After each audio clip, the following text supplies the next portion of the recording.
Good morning. Shijo സക്രിയാണേ. നമ്മുടെ ഈ ദിവസം നമ്മൾ സംസാരിക്കുന്ന അത് 2 എഞ്ചിനീയറിംഗ് ഡിവിഷനാണ്. നേരത്തെ പറഞ്ഞതുകൊണ്ട് തന്നെ വളരെ പ്രധാനപ്പെട്ടതും എന്നാൽ ഈ ഫാസ്റ്റ് ഗ്രോത്ത് കാണിക്കുന്നതുമായ എഞ്ചിനീയറിംഗ് ഡിവിഷൻസ് ആണ് നമ്മൾ പ്രത്യേകമായിട്ട് പറയുക. മറ്റുള്ള കാര്യങ്ങൾ നമുക്ക് പതുക്കെ നമുക്ക് ചെയ്യാം. അടുത്ത ആഴ്ച തുടങ്ങി എനിക്ക് തോന്നുന്നു മറ്റ് ചില കോഴ്സുകളെക്കുറിച്ച് നമുക്ക് പറയേണ്ടി വരും. ചില കോഴ്സുകളെക്കുറിച്ചുള്ള ചോദ്യങ്ങൾ ആൾക്കാർ ചോദിച്ചിട്ടുണ്ട്. അപ്പോൾ അതുമായി ബന്ധപ്പെട്ട കാര്യങ്ങൾ നമുക്ക് അടുത്ത ആഴ്ചകളിൽ പറയേണ്ടി വരും. 2 എഞ്ചിനീയറിംഗ് ഡിവിഷൻസ്. ഒന്ന് നമ്മളീ പറയുന്ന മൈനിങ് എഞ്ചിനീയറിംഗ്. രണ്ടാമത്തെ എന്ന് പറയുന്നത് റബ്ബർ ആൻഡ് പ്ലാസ്റ്റിക് എന്ന് പറയുന്നത് പോളിമർ എഞ്ചിനീയറിംഗ്. അപ്പോൾ ഈ 2 കാര്യങ്ങൾ നമുക്കത് ഡിസ്കസ് ചെയ്യാം. പലർക്കും നല്ല റെസ്പോൺസ് പറയുന്നു. പുതിയ ആൾക്കാർ നമ്മുടെ ഗ്രൂപ്പിൽ ജോയിൻ ചെയ്ത് വരുന്നു. ഇതിലൊക്കെ വളരെ സന്തോഷമുള്ള കാര്യങ്ങളാണ്. അപ്പോൾ നമുക്ക് ഇതിൻ്റെ ഡീറ്റെയിലേക്ക് കിടക്കാം. ഈ 2 എഞ്ചിനീയറിംഗിൻ്റെ എല്ലാം നേരത്തെ പറഞ്ഞുകൊണ്ട് തന്നെ ബേസിക് ക്വാളിഫിക്കേഷൻ എന്ന് പറയുന്നത് സയൻസ് സബ്ജക്റ്റ് പഠിച്ചിരിക്കണം. ഒരു 50% മാർക്കൊക്കെയാണ് നമുക്ക് പറയാം. 45 ഉണ്ടെങ്കിലും കിട്ടും ചില കോളേജുകളിലൊക്കെ. 50% മാർക്ക് ഉണ്ടാവണം. പക്ഷേ ഞാൻ എപ്പോഴും പറയും 50% മാർക്ക് എന്ന് പറയുന്നത് നല്ല പ്രധാനപ്പെട്ട കാര്യം. ഒരു 70-80% ആൾക്കാർ പഠനത്തിൽ കുറച്ച് സീരിയസ് ആയിട്ട് കാണുന്ന ആൾക്കാർ, സയൻസ് സബ്ജക്റ്റുകൾ, മാത്തമാറ്റിക്സ് സബ്ജക്റ്റുകളൊക്കെ കുറച്ച് സ്ട്രോങ് ആയിട്ട് നിൽക്കുന്ന ആൾക്കാരാണെങ്കിൽ ഇതൊക്കെ പഠിച്ചെടുത്ത് പോകാനായിട്ട് കുറച്ചുകൂടെ നന്നായിരിക്കും. കാരണം നമ്മുടെ ജീവിതത്തിൽ 4 വർഷം പഠിക്കുന്നതുകൊണ്ട് തീരുന്നില്ലല്ലോ. അതിനപ്പുറത്തേക്ക് ഇത് പിന്നീട് ചെയ്യുന്ന കാര്യങ്ങളൊക്കെ ഈ എഞ്ചിനീയറിംഗ് ബേസിലാണ്. അപ്പോൾ അതുകൊണ്ട് തന്നെ ആ നോളജ് എന്ന് പറയുന്നൊരു സാധനം പ്രധാനപ്പെട്ടതാണ്. അപ്പോൾ അത് മനസ്സിലാക്കുക. മൈനിങ് എഞ്ചിനീയറിംഗ് നമ്മൾ പറയുന്ന പോലെ തന്നെ മൈനിങ്ങുമായി ബന്ധപ്പെട്ടാണ് എഞ്ചിനീയറിംഗ്. മിനറൽ എഞ്ചിനീയറിംഗ് എന്നും പറയാറുണ്ട് അതിനെ.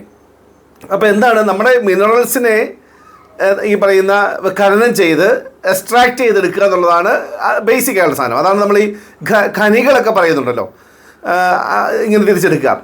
അപ്പോൾ ലോകത്ത് ഈ ധാതു മിശ്രിതങ്ങൾ അല്ലെങ്കിൽ മിനറൽസ് എന്ന് പറയുന്നത് അതിങ്ങനെ പൊതുവായിട്ട് എപ്പോഴും കണ്ടുപിടിച്ചുകൊണ്ടിരിക്കുകയാണ്. നമുക്കറിയാം, നമ്മൾ കേരളത്തിൽ ഇതുവരെ ഈ പറയുന്ന ചില നിക്ഷേപങ്ങളുണ്ട് നമുക്കിവിടെ. പക്ഷേ എന്തുകൊണ്ടോ നമുക്കത് ചെയ്യാൻ പറ്റുന്നില്ല.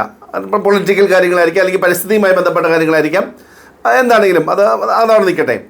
അപ്പോൾ ഇതൊരു ഡെവലപ്പിംഗ് മേഖലയാണ്. ധാരാളം ആൾക്കാരെ ആവശ്യമുള്ളൊരു മേഖലയാണ്. അപ്പോൾ ഇതുമായി ബന്ധപ്പെട്ട ടെക്നീഷ്യൻസിനെ സൃഷ്ടിച്ചെടുക്കുക എന്നുള്ളതാണ് ഈ എഞ്ചിനീയറിംഗ് കോഴ്സിൻ്റെ ഉദ്ദേശം. ഇതിൻ്റെ ഒരു ഗവേഷണ മേഖല എന്ന് പറയുന്നത് നമ്മൾ ഈ ഖനികളിൽ നടക്കുന്ന സ്ഫോടനവുമായി ബന്ധപ്പെട്ട് എങ്ങനെ നമുക്കിതിനെ നിലവിൽ ഒരു നാച്ചുറലായിട്ടുള്ള അവസ്ഥയിൽ നിന്നും ഇതിനെ വേർതിരിച്ചെടുക്കാനായിട്ടുള്ള എന്തൊക്കെ പദ്ധതികളാണ് രൂപീകരിപ്പിക്കേണ്ടത്, അതുപോലെ തന്നെ ഈ ഖനികളിലെ സേഫ്റ്റി മെഷർമെൻറ്റുകൾ, ഏത് തരത്തിലുള്ള സേഫ്റ്റി മെഷർമെൻറ്റുകളാണ് എടുക്കേണ്ടതെന്നുള്ള പഠനം, ഇങ്ങനെയൊക്കെയുള്ള അതിവിശാലമായൊരു മേഖലയാണ്. അപ്പോൾ കോഴ്സുകളൊക്കെ ധാരാളമായിട്ടുണ്ട്. നമുക്ക് ഇന്ത്യയിൽ തന്നെ പഠിക്കാനുള്ള സൗകര്യങ്ങൾ ധാരാളമായിട്ടുണ്ട്. പോസ്റ്റ് ഗ്രാജുവേഷൻ കോഴ്സുകൾ നമുക്ക് അവൈലബിൾ ആണ്. നേരത്തെ പറഞ്ഞ പോലെ തന്നെ മറ്റ് എഞ്ചിനീയറിംഗ് കോഴ്സുകൾ തന്നെ ഈ പറയുന്ന IITs ആണ് നമുക്ക് പ്രധാനപ്പെട്ട ഒരു മേഖല. പിന്നീട് ഈ പറഞ്ഞ കർണാടകത്തിലും തമിഴ്നാട്ടിലും വെസ്റ്റ് ബംഗാളിലും ഒക്കെ ഒരുപാട് യൂണിവേഴ്സിറ്റികളിൽ ഈ കോഴ്സുകൾ അവൈലബിൾ ആണ്. രാജസ്ഥാൻ, മഹാരാഷ്ട്ര സ്റ്റേറ്റുകളിലൊക്കെ അവൈലബിൾ ആണ്.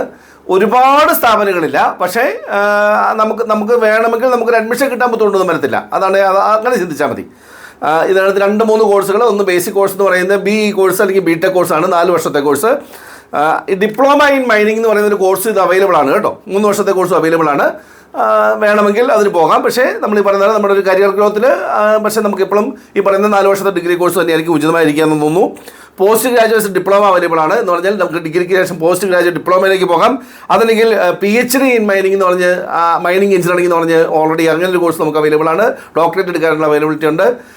ഈ പറയുന്ന ME അല്ലെങ്കിൽ MTech എന്ന് പറയുന്ന കോഴ്സുകളൊക്കെ PG ലെവലിൽ പഠിക്കാനുള്ള സാധ്യതകളുണ്ട്. അപ്പോൾ ഒന്ന് നന്നായിട്ട് സെർച്ച് ചെയ്തിട്ട് ഫിസിക്കലി മെൻ്റലി അതിന് പ്രിപ്പയർഡ് ആയിട്ടുള്ള ആൾക്കാർ, നമ്മൾ വർക്ക് ചെയ്യേണ്ട ഏരിയയും വർക്ക് ചെയ്യേണ്ട മേഖലയൊക്കെ മനസ്സിൽ കണ്ടുകൊണ്ട് അതിനെ ഇഷ്ടപ്പെടുന്ന ആൾക്കാർ ആ കോഴ്സിലേക്ക് പോകുന്നത് നന്നായിരിക്കും. രണ്ടാമത്തെ മേഖല എന്ന് പറയുന്നത് പോളിമർ എഞ്ചിനീയറിംഗ് ആണ്. പോളിമർ എഞ്ചിനീയറിംഗ് നമുക്കറിയാം, അതിന് പ്ലാസ്റ്റിക് ആൻഡ് റബ്ബർ എന്ന് പറയുന്നൊരു കോമ്പിനേഷനാണ് ഇത് വരിക. ഈ പോളിമർ സയൻസിൽ കോഴ്സുകളൊക്കെ വർഷങ്ങൾക്ക് മുമ്പ് നമ്മുടെ നാട്ടിൽ വന്നിട്ടുണ്ട്. അപൂർവം പറഞ്ഞ കുറച്ച് ആൾക്കാരൊക്കെ പണ്ടേ അത് പഠിച്ചിരിക്കുന്ന ആൾക്കാരുണ്ട്. നമ്മുടെ ഇവിടുത്തെ ഈ പറയുന്ന റബ്ബർ അധിഷ്ഠിത വ്യവസായങ്ങളിലൊക്കെ അങ്ങനെയുള്ള ആൾക്കാർ ജോലി ചെയ്യുന്നുണ്ട്. നമ്മുടെ പരിസരം കോട്ടയം ജില്ലയിലൊക്കെ അങ്ങനെ ജോലി ചെയ്യുന്ന ആൾക്കാരുണ്ട്. നമ്മുടെ ഇവിടെ റബ്ബറിൻ്റെ ഒരു മേഖലയാണല്ലോ കോട്ടയം ജില്ല എന്ന് പറഞ്ഞാൽ, റബ്ബറിൻ്റെ മേഖലയാണല്ലോ. അപ്പം അങ്ങനെ പണ്ട് തുടങ്ങിയ പോളിമർ ഈ പറയുന്ന സയൻസ് എന്ന് പറയുന്ന സബ്ജക്റ്റിൽ ആൾക്കാർ പഠിച്ചു പോകുന്നൊരു സബ്ജക്റ്റാണ്. അപ്പം പ്ലാസ്റ്റിക് ആൻഡ് റബ്ബർ ഇതിനുമായി ബന്ധപ്പെട്ട ടെക്നോളജിയാണ് ഈ പോളിമർ എഞ്ചിനീയറിംഗ് അല്ലെങ്കിൽ പോളിമർ സയൻസ് എന്നൊക്കെ പറഞ്ഞ് നമ്മൾ മനസ്സിലാക്കുക.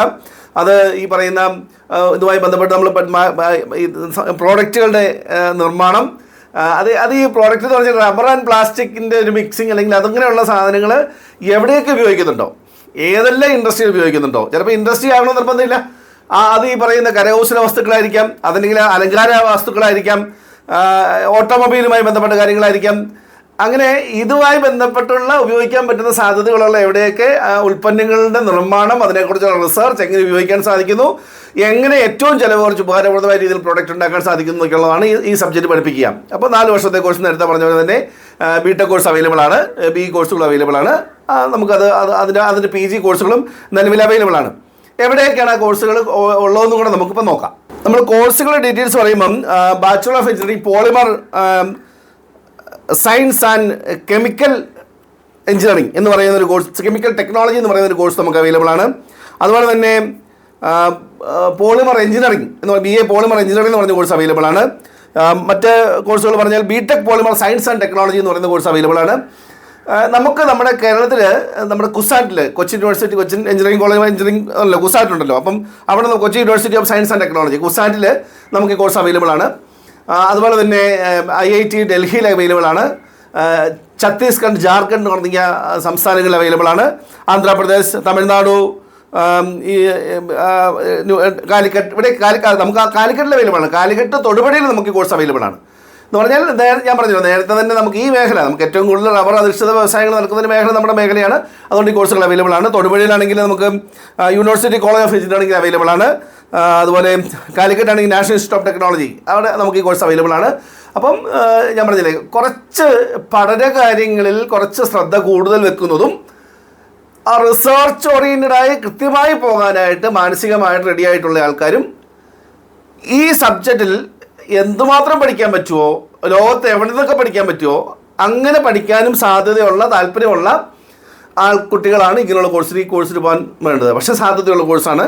ലോകത്ത് നമുക്കറിയാം ഈ പ്ലാസ്റ്റിക്, റബ്ബർ അധിഷ്ഠിത എക്യുപ്മെൻറ്റ്സ് അല്ലെങ്കിൽ സാധനങ്ങൾ, അത് നിർമ്മാണം എന്ന് പറയുന്നത് ഭയങ്കര ലാർജ് സ്കെയിലിൽ ഡെവലപ്മെൻറ്റ് നടന്നുകൊണ്ടിരിക്കുന്ന കാര്യങ്ങളാണ്.